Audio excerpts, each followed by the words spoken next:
ইয়া বাসিতু 10 বার পাঠ করলে কি হয়? আমি আবার বলছি, ইয়া বাসিতু 10 বার পাঠ করলে কি হয়?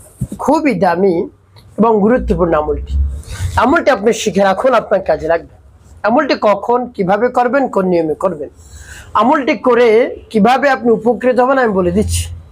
বিস্তারিত জানার জন্য, আমলটি শিখে রাখার জন্য ভিডিওটি না টেনে না কেটে ধৈর্য এবং মনোযোগ সহকারে শেষ পর্যন্ত দেখতে থাকুন, তাহলে সঠিক নিয়মে আমলটি করতে পারবেন। প্রিয় ভাই বোন, আমলটি করতে আপনার টাকা পয়সা খরচ করতে হবে না, অল্প কিছু সময় আপনাকে ব্যয় করতে হবে।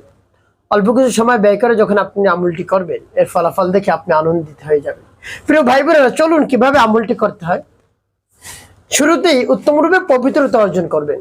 পবিত্রতা অর্জন করে পবিত্র স্থানে আপনি বসবেন। পবিত্র স্থানে বসে সর্বপ্রথম জীবনের গুনার কথা স্মরণ করে ক্ষমা প্রার্থনা করবেন। আস্তাগফিরুল্লাহ, আস্তাগফিরুল্লাহ, আস্তাগফিরুল্লাহ। বা পুন ইস্তিগফারটি আপনি পাঠ করতে পারেন। আস্তাগফিরুল্লাহ রাব্বি মিন কুল্লি যামবি ওয়া আতুবু ইলাইহি লা হাওলা ওয়ালা কুওয়াতা ইল্লা বিল্লাহিল আলিয়্যিল আযীম।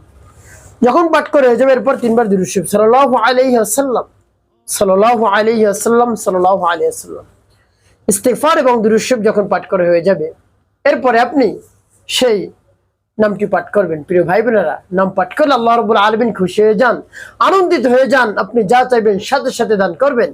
আপনার টাকা দরকার, তারপরে আপনার সম্পদ দরকার, আপনার সম্মান দরকার, সবকিছু আল্লাহ রাব্বুল আলামিন দান করবেন। উত্তম স্ত্রী দরকার, উত্তম স্বামী দরকার, এভাবে আল্লাহ রাব্বুল আলামিন সবকিছু মিটিয়ে দেবেন। যত ধরনের চাওয়া পাওয়া রয়েছে প্রিয় ভাই বোনেরা, তো এভাবে তার নামটি পাঠ করুন।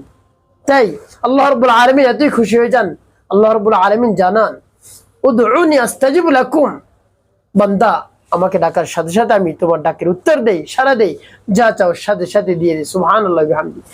সেই চাওয়ার মতো যদি আমরা চাইতে পারি, আল্লাহ রাব্বুল আলামিন সাথে সাথে দান করবেন। এই জন্য আল্লাহ রাব্বুল আলামিনের নামের জিকির বেশি বেশি আল্লাহ রাব্বুল আলামিন করতে বলেছেন। ইয়া আইয়ুহাল্লাযীনা আমানু যকুরুল্লাহা যিকরান কাসীরা। আল্লাহ রাব্বুল আলামিন বলেন, বান্দা আমাকে বেশি বেশি স্মরণ করো, আমাকে বেশি বেশি ডাকো, বেশি বেশি আমার নামের জিকির আদায় করো। সুবহানাল্লাহি বিহামদিহি। তো প্রিয় ভাই বোনেরা, যত বেশি আপনি আল্লাহ রাব্বুল আলামিনকে ডাকবেন, ততই বেশি লাভ। তাই আল্লাহ রাব্বুল আলামিনের নামটি পাঠ করুন। যখন নামটি পাঠ করবেন, রব্বুল কারীমের কাছে বলবেন, আল্লাহ আমার আমলকে, আমার সময়কে কবুল করুন, আর যে সমস্যা সমাধানের জন্য আমলটি করতেছি আপনি সেই সমস্যা সমাধান করুন। এভাবে বলে নাম পাঠ করবেন। পরবর্তী কি করবেন, কোন উদ্দেশ্যের জন্য নাম পাঠ করলেন বলে দিচ্ছি। আগে নামটি বলে নেই। ইয়া বাসিতু ইয়া আল্লাহ, ইয়া বাসিতু ইয়া আল্লাহ, ইয়া বাসিতু ইয়া আল্লাহ। কতবার পাঠ করবেন? গুনে গুনে এভাবে এই নামটি পাঠ করবেন 10 বার। উপরে যতবার পারেন, 100, 200, 300, 1000, 2000, 3000, 4000, 5000, যতবার পারেন আপনি পাঠ করতে থাকুন। যত বেশি পাঠ করবেন তত বেশি আপনার লাভ। এভাবে যখন পাঠ করে হয়ে যাবে, এরপরে শেষে নবীজি সাল্লাল্লাহু আলাইহি ওয়াসাল্লাম মুহাব্বত নিয়ে, ভালোবাসা নিয়ে আপনি 5 বার দুরূদ ইব্রাহিম পাঠ করবেন। আল্লাহুম্মা সাল্লি আলা মুহাম্মাদ ওয়া আলা আলি মুহাম্মাদ কামা সাল্লাইতা আলা ইব্রাহিম ওয়া আলা আলি ইব্রাহিম ইন্নাকা হামিদুম মাজিদ।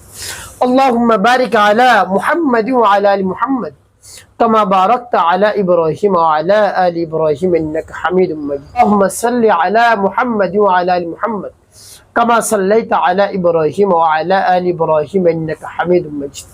اللهم بارك على محمد وعلى آل محمد كما باركت على إبراهيم وعلى آل إبراهيم إنك حميد مجيد. اللهم صل على محمد وعلى آل محمد كما صليت على إبراهيم وعلى آل إبراهيم إنك حميد مجيد. اللهم بارك على محمد وعلى آل محمد كما باركت على إبراهيم وعلى آل إبراهيم إنك حميد مجيد. তো প্রিয় ভাই বোন, আপনার আমলটি করা শেষ। কোন উদ্দেশ্যের জন্য আমল করলেন? আপনার যদি টাকা পয়সা না থাকে, অর্থ সম্পদ না থাকে, আপনি যদি অভাবগ্রস্ত হয়ে থাকেন, ঋণগ্রস্ত হয়ে থাকেন, আপনার রিজিক নিয়ে অনেক টেনশন করতে হয়, তো এমত অবস্থায় রব্বুল কারীমের নামটি পাঠ করুন। ইয়া বাসিতু ইয়া আল্লাহ, ইয়া বাসিতু ইয়া আল্লাহ, ইয়া বাসিতু ইয়া আল্লাহ। আল্লাহ রাব্বুল আলামিনের নামটি পাঠ করুন। এমন জায়গা থেকে রিজিকের ব্যবস্থা আল্লাহ রাব্বুল আলামিন করে দেবেন, আপনি কল্পনাও করতে পারবেন না। তাই বেশি বেশি তার নাম পাঠ করুন।